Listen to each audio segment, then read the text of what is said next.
In this tutorial, we are going to go over how to import an image sequence into After Effects. However, before we get to After Effects, we do need to do a little bit of work in Lightroom just to do a batch rename. Lightroom makes it very easy, and After Effects does require a specific naming convention. In Lightroom, if you've never opened it up before, this is what it will look like. If you do not see this top tab here with Library, Develop, and everything else, just click on this little triangle, and then that will make it display. And we're going to be working in the Library tab. We're not going to do any image editing. And I have my memory card inserted into my computer, and I'm going to drag and drop this whole folder into Lightroom, just into the black, making sure that you are in Library. If you already have pictures here, that's alright, just drag and drop, and it will create a new folder for your current import.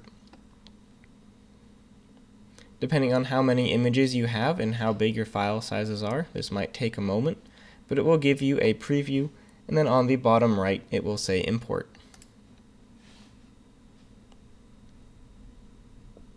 On the top left you'll have copy and import photos, and again this could take a moment, especially if you're going directly from your memory card.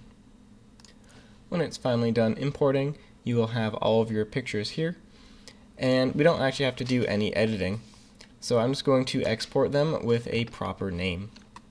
I'm going to left click on the first one and then shift left click on the last, and these are the pictures for my first image sequence. I'm going to do separate export so I can have a different naming convention so I can more easily organize my clips in After Effects. I'm going to come up to File and Export. You will have your export menu open, and it might default to custom name sequence, and it gives you a number at the end of the naming convention. However, this is actually not correct.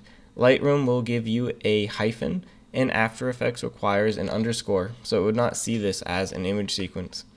It's very easy to fix. All you have to do is click on Rename To and come down to Edit.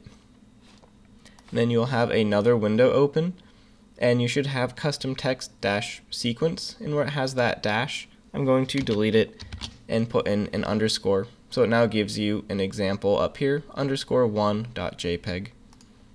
Going to hit done. At the very top, going to put in a subfolder on my desktop called Flipbook. File renaming, I have Flipbook Lake, or whatever you want to name this sequence of images. It'll give you a preview of the image name and the start number. I'm going to export in JPEG at quality of 100. Down here you can resize your image if you want to.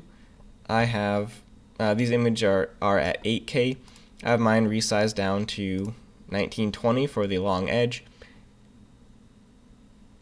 Check the assignment details to see if there are resolution requirements. If not, you can resize this or keep it at full. If you don't want to resize, just uncheck Resize Image to Fit.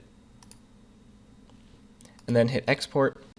Exporting will take a little bit of time, especially if you have a lot of images.